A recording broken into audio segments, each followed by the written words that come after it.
Guys welcome back to my channel. कैसे हैं आप सब। एपिसोड 5 की शुरुआत में हम देखते हैं लिंगशन मास्कमैन से पूछती है कि तुम कौन हो, तुम्हें यहाँ किसने भेजा है। लेकिन कोई फ़ायदा नहीं होता। चिंचन कहता है कि इन लोगों ने पॉइजन लिया है। वो चिंचन को उसकी हेल्प करने के लिए थैंक यू बोलती है और वो बोलती है कि ये लोग यहाँ मेरे लिए आए थे, इससे पहले कि और मुसीबत खड़ी हो मुझे यहाँ से चले जाना चाहिए। चिंचन कहता है कि इनके वार बहुत ही खतरनाक थे। मुझे लगता है इनके जैसे और भी होंगे जो तुम्हारे पीछे आएंगे। तुम्हारा अकेले जाना खतरे से खाली नहीं है। बेहतर होगा कि तुम मेरे साथ चलो। लिंगशन को लगता है कि यहाँ पे चिंचन को उसकी चिंता हो रही थी, लेकिन वो कहता है आखिर तुम यहाँ मुझसे मिलने आई थी। अगर तुम्हें यहाँ कुछ हो गया तो आरोप तो मुझ पर ही लगेगा ना। तुम्हारी वजह से मैं मुसीबत में नहीं पड़ना चाहता। लिंगशन कहती है बिल्कुल ठीक, जब तक मेरे लोग मुझे यहाँ लेने नहीं आ जाते तब तक मुझे तुम्हारे ही साथ रुकना चाहिए। वो चिंचन के साथ वापस उसके घर चली जाती है। यूची के पूछने पर दोनों एक साथ कहते हैं। चिंचन कहता है कि इसको बाथरूम, और लिंगशन कहती है मैं यहाँ कुछ भूल गई थी। चन कहता है माँ मुझे लगता है कि शायद राजकुमारी कुछ देर और यहाँ रुकेंगी। इसके बाद यूची इन दोनों के लिए खाना बनाने जाने लगती है तो चिंचन कहता है माँ चिंता मत करो, मैं सब संभाल लूँगा। लिंगशन भी उसकी हेल्प करने जाती है। दोनों मेडिसिन बना रहे होते हैं। लिंगशन चिंचन से पूछती है कि क्या मैं तुम्हारी कुछ मदद कर सकती हूँ। इस पर चिंचन कहता है कि एक राजकुमारी मेरी क्या मदद कर सकती है। लिंगशन चिंचन से पंखा लेकर हवा करने लगती है, लेकिन जैसा कि आप देख ही सकते हो कोई फ़ायदा नहीं होता। जब चिंचन मेडिसिन बनाकर पीने लगता है, लिंगशन उससे उसके बारे में पूछती है तो चिंचन कहता है कि ये ब्लैक सॉल्यूशन है, इसकी मदद से ब्लड लाइन को अवेक करने में हेल्प होती है और वाइटल एनर्जी बढ़ जाती है। तो लिंगशन को लगता है कि वो उसे बेवकूफ़ बना रहा है। वो कहती है कि मुझे बेवकूफ़ बनाने की कोशिश मत करो। लिंगशन उसे एक सिप देता है जिसको पीने के बाद लिंगशन को अपने वाइटल एनर्जी महसूस होती है। उसे यकीन नहीं होता कि ऐसी भी कोई मेडिसिन इस दुनिया में होती है। चिंचन उसे एक सचेत गिफ्ट करता है। वो कहता है कि पॉइजन को डिटॉक्सिफाई करने में ये तुम्हारी मदद करेगा, इसे हमेशा अपने पास रखना। लिंगशन के सिपाही उसे लेने आते हैं। वो यूची और चिंचन को थैंक यू देती है और अपने सैनिकों के साथ वहाँ से चली जाती है। चिंचन के रूड बिहेवियर पर यूची उसे लुक देती है। अपनी वाइटल एनर्जी को बढ़ाने और ब्लड लाइन को अवेक करने के लिए चिंचन वो ब्लैक सॉल्यूशन पीता है जो उसने लिंगशन के साथ मिलकर बनाया होता है। वो कहता है कि अगर मैं डेली एक ये सॉल्यूशन पीऊँगा तो कुछ ही दिनों में मैं अपनी ब्लड लाइन को अवेक करने में कामयाब हो जाऊँगा। अगले सीन में लॉर्ड कांग लिंगशन से पूछते हैं कि क्या तुम ठीक हो।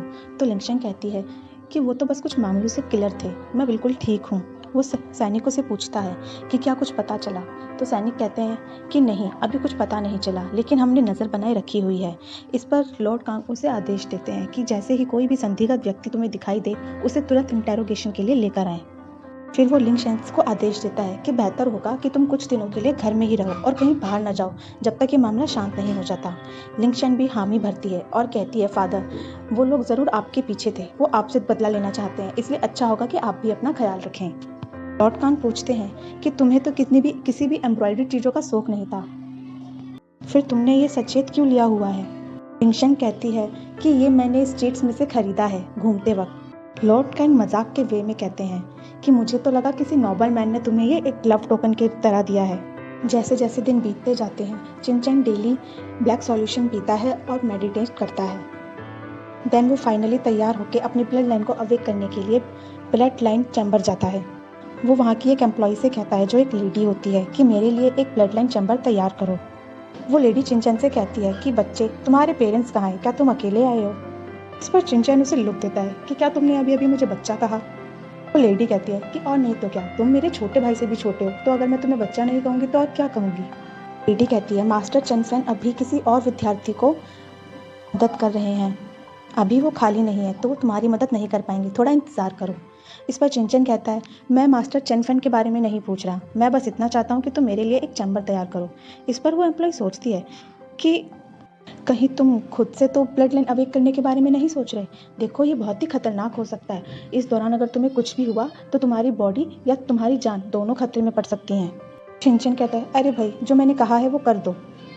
चिंचन के कहने पर वो एम्प्लॉय मान जाती है और उससे कहती है कि 2 घंटे के लिए 500 सिल्वर कॉइन देने होंगे। चिंचन एग्री हो जाता है।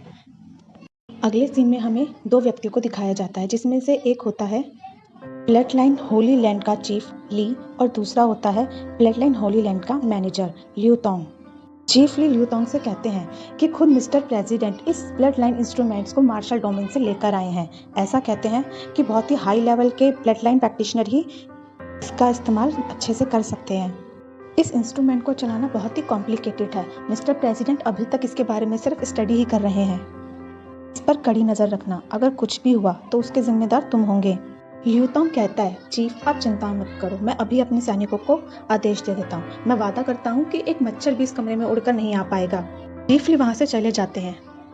ल्यूतोंग सोचता है, ना है 10,000 में से कोई एक ही ऐसा है जो इस ब्लड लाइन इंस्ट्रूमेंट से ब्लड लाइन कॉन्सेंट्रेशन को डिटेक्ट कर सकता है। क्या कमाल की बात है। तभी एक शिष्य वहाँ आकर ल्यूतोंग से कहता है कि मैनेजर, एक स्टूडेंट की ब्लड लाइन अवेक करने के वक्त कोई दिक्कत खड़ी हो गई है, आप चल के मदद कर दीजिए। ल्यूतोंग सोचता है, आज मिस्टर प्रेसिडेंट को ब्लड लाइन रिचुअल होस्ट करना है, अगर कोई भी दिक्कत हुई तो ये हमारी रेपुटेशन खराब हो सकती है, इसलिए वो सैनिक के साथ चला जाता है। तभी वो लेडी यानी कि एम्प्लॉय चिनचैन को वहाँ लेकर आती है। वो उसे चैम्बर सौंप कर चली जाती है। चिनचैन उस ब्लड लाइन इंस्ट्रूमेंट को देखकर हैरान रह जाता है। वो सोचता है कि मैंने उम्मीद नहीं की थी कि ये इंस्ट्रूमेंट यहाँ इस जगह पर भी होगा। लगता है खुद हेवन भी मेरी मदद करना चाहता है। इसके बाद वो उस इंस्ट्रूमेंट को स्टार्ट करता है और मेडिटेट करने लग जाता है, लेकिन उसे अपनी ब्लड लाइन बिल्कुल फील नहीं होती। तो वो सोचता है कि ब्लड लाइन फादर और मदर दोनों पेरेंट्स से ही आती है। एशियन टाइम में सभी के पास ब्लड लाइन हुआ करती थी, लेकिन टाइम के साथ साथ ये फीकी पड़ती गई। लेकिन किसी के अंदर जीरो ब्लड लाइन होना ये तो बहुत ही रेयर बात है। एक स्पेल की मदद से उस ब्लड लाइन इंस्ट्रूमेंट की पूरी शक्ति का इस्तेमाल करता है, जिसकी वजह से आसमान में घने बादल छा जाते हैं और बिजली कड़कने लगती है। ब्लड लाइन होली लैंड का प्रेसिडेंट डोंगफांग चिंग अपने रूम में बैठकर उस इंस्ट्रूमेंट को स्टार्ट करने के लिए स्टडी कर रहा होता है, जो कि उसकी समझ के परे होता है कि अचानक ही बादल गरजने लगते हैं और बिजलियां कड़कने लगती है। उसे यकीन नहीं होता कि आखिर ये हो क्या रहा है। यहाँ हमें लिंगवू के किंग को भी दिखाया जाता है, जहाँ सैनिक चिल्ला रहा होता है कि हम पे दुश्मनों ने हमला किया है, हम पे अटैक हुआ है। इस पर वो उसको चुप करा देता है और सैनिक से कहता है कि ये कोई अटैक नहीं है, बल्कि मैं जानना चाहता हूँ कि सबके पीछे कौन है। मैं अपनी वाइटल एनर्जी को महसूस कर सकता हूँ। ये अनुभव वाकई कमाल है। पता लगाओ कि सबके पीछे कौन है। यहाँ हमें स्टार एकेडमी के प्रिंसिपल को भी दिखाया जाता है। वो भी ये सब देखकर हैरान होता है। इसके बाद चिनचैन अपनी ब्लड लाइन को अवेक करने में यहाँ सफल हो जाता है और सब कुछ पहले जैसा हो जाता है। जब चिनचैन अपनी ब्लड लाइन चेक करता है तो उसे यकीन नहीं होता कि ये तो सिर्फ 1 ग्रेड की ही ब्लड लाइन है। वो अपनी पावर्स को चेक करने के लिए एक प्लेयर पर वार करता है और उसे पक्का यकीन हो जाता है कि ये 1 ग्रेड ही है। लेकिन उसे एक बात का यकीन नहीं होता कि 1 ग्रेड की ब्लड लाइन अवेक होने के बावजूद भी उसकी ब्लड लाइन काफ़ी पावरफुल होती है। तभी वहाँ पर वो एम्प्लॉय आती है और उससे कहती है कि 2 घंटे पूरे हो चुके हैं। चिनचैन को यकीन नहीं होता कि इतनी जल्दी 2 घंटे पूरे हो गए। वो अपनी जेब से पैसे निकालकर चेक करता है, बट एक्सप्रेशन देखकर आप समझ ही सकते हो। तभी ल्यूतोंग वहाँ आता है और चिनचैन और उस एम्प्लॉय को वहाँ देखकर उन पर चिल्लाने लगता है कि तुम्हारे यहाँ आने की हिम्मत भी कैसे हुई? क्या तुम जानते भी हो ये किसका चैम्बर है? ये मिस्टर प्रेसिडेंट का चैम्बर है। वो एम्प्लॉय कहती है कि मुझे नहीं पता था, डोर पहले से ही ओपन था और मना करने के लिए यहाँ पर कोई भी नहीं था, तो मुझे लगा ये सभी के लिए अवेलेबल है, इसलिए मैंने इनको ये चैम्बर दे दिया। फिर वो चिनचैन से कहता है, तुमने मिस्टर प्रेसिडेंट के चैम्बर में इस इंस्ट्रूमेंट के साथ छेड़छाड़ की। जब तुम्हें ये चलाना नहीं आता था तो तुमने इसे छेड़ा क्यों? तुमने ये तोड़ दिया है। मिस्टर प्रेसिडेंट तुम्हें छोड़ेंगे नहीं। फिर वो सिपाहियों को बुलाकर उसे अरेस्ट करने के लिए कहता है, लेकिन चिनचैन उसे रोक देता है। वो कहता है कि मैं कहीं नहीं भाग रहा।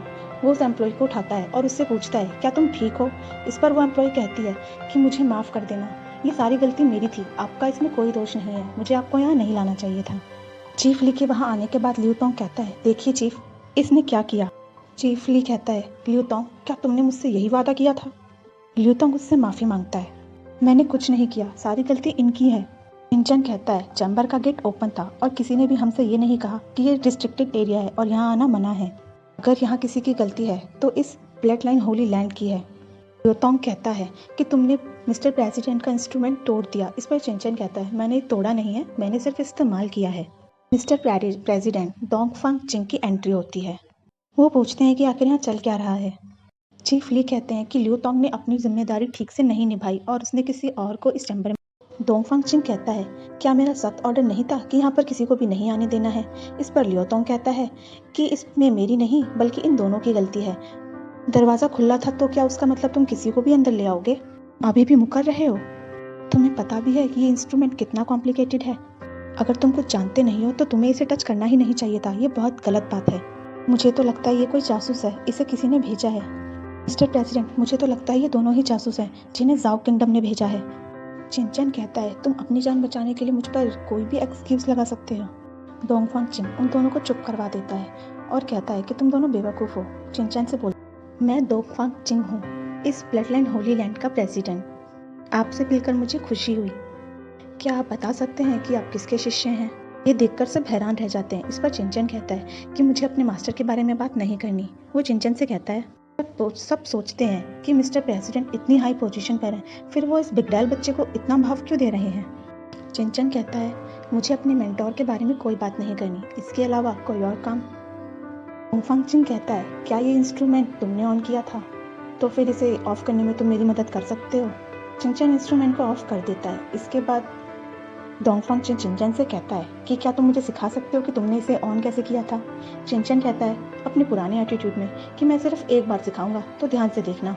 इसके बाद वो उस चैम्बर को वापस से ऑन कर देता है। फिर वो कहता है, अगर और कोई काम ना हो तो क्या मैं यहाँ से जा सकता हूँ?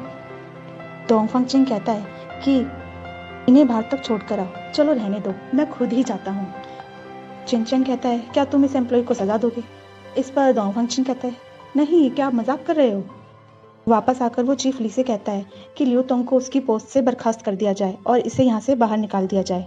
लियू तोंग कहता है, मास्टर, इसमें मेरा कोई दोष नहीं है, आप मुझे क्यों सजा दे रहे हो? तो डोंगफांग चिन कहता है कि खामोश रहो। अपनी गलती करना और उसको मान लेना एक अलग बात है, लेकिन गलती करके पछताने की बजाय अपना दोष किसी और को लगा देना, ये बहुत ही बड़ा क्राइम है। सजा से बचने के लिए तुमने झूठ पर झूठ बोले। तुम इस लैंड पर रुकने के लायक नहीं हो। तुम इस जगह के पर रुकने के लायक ही नहीं हो। लियो तोंग अपनी गलती पर माफ़ी मांगता है और एक और मौका मांगता है, लेकिन डोंगफांग चिन कहता है कि मैंने तुम्हें जान से ना मारकर पहले ही तुम्हें एक और मौका दे दिया है। और इसी के साथ गाइज़ हमारा 5th एपिसोड खत्म होता है। आगे की स्टोरी हम जानेंगे अगले वीडियो में। तो गाइज़, अगर आपको वीडियो अच्छी लगी हो तो चैनल को सब्सक्राइब, वीडियो को लाइक करना बिल्कुल ना भूलें और हाँ, साथ में बेल आइकन को भी दबाना ना भूलें।